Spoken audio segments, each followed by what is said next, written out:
Good day mga lods at mga followers at mga 5-9 natin dyan. So for today's video guys ay mag-unboxing tayo ng Taurus. Excited ako kung anong Taurus to. So bihira pa ito ang mayroon. So ngayon papakita ko sa inyo mga lods. Simulan na natin yung pag-unboxing. Ito siya mga lods.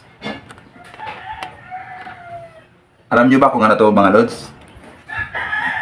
GX4 Toro. So sa mga hindi pa nakakalam, tingnan na po natin kung ano yung GX4 Toro na pistol. Yun no. Nakita niyo ba mga lods kung gaano kalaki yan mga lods oh?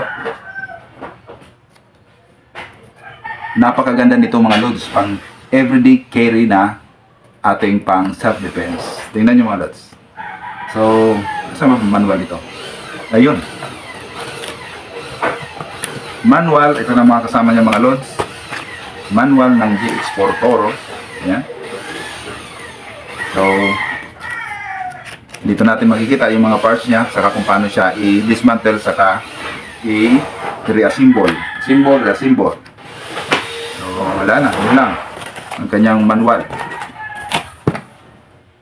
Pangalawa, mayroon siyang kasamang dalawang magazine, 11 rounds magazine. So parehas lang siya mga lods. 11 rounds magazine ang kasama na. Yun. Ang liit lang mga lods.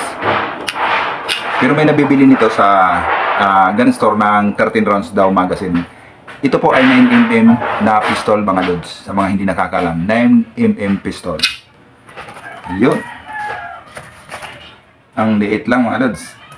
Cute na cute. Saka may kasama siyang backstrap. So titingnan natin ito mamaya kung bakit may extra siya na backstrap. At ito mga lods oh.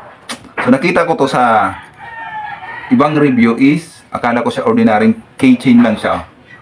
Akala ko wala siyang gamit. Pero tingnan niyo mga lods kung anong gamit nito. Ayan. Baril-baril din siya. Ayun, bagay niyo sa mga anak niyo mga lods. Pero may gamit siya mga lods, may gamit siya. So ipapakita ko sa inyo mamaya kung anong gamit dito mga lods. Saka ito na yung ating mismong Taurus GX4 Toro. Ang ganda mga lods, no? Kumpak na kumpak. Yeah. Ito mga lods, dito daw to. Kasi ito yung grip niya is medyo maliit. Kung medyo malaki yung kamay mo, so palitan mo siya ng backstrap na medyo maumbok ng konti. Yan. So ito ang purpose nitong isa. So sa mga kung babae yung may-ari, pwede na to kasi para maliit lang. Pag lalaki medyo malaki yung kamay, so pwede mo siya palitan.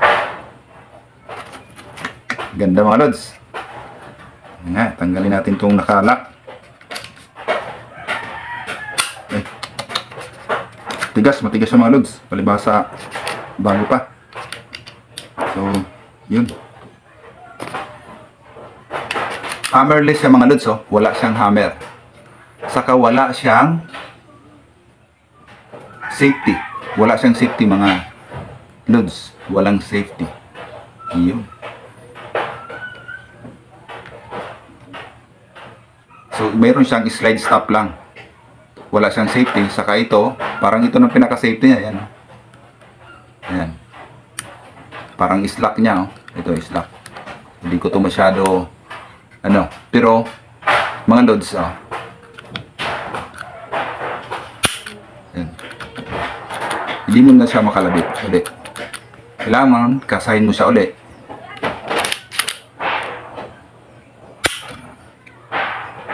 So yun na yun.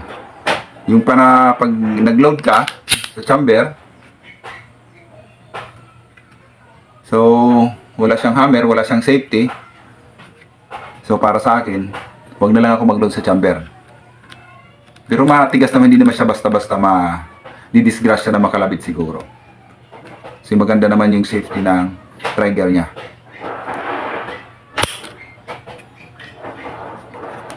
Ang ganda mga lods. Yan. Try natin ilagay yung magazine.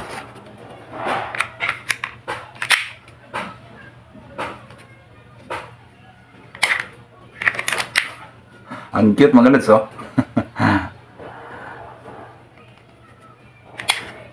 So, try natin to mga lods na para makita nyo kung paano siya ang gamit nito mga lods, oh. Akala ko ordinary kitchen lang siya. Ito ang gamit ng mga lods. Yan. Kanyang pangbukas, oh.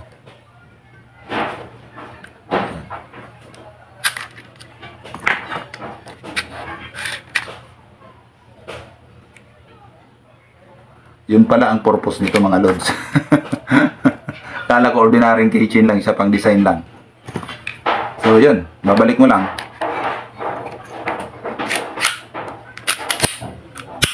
Okay na ulit. So yun lang mga lods. Ganda. Wala akong masabi. Saktong sakto. Pang everyday carry.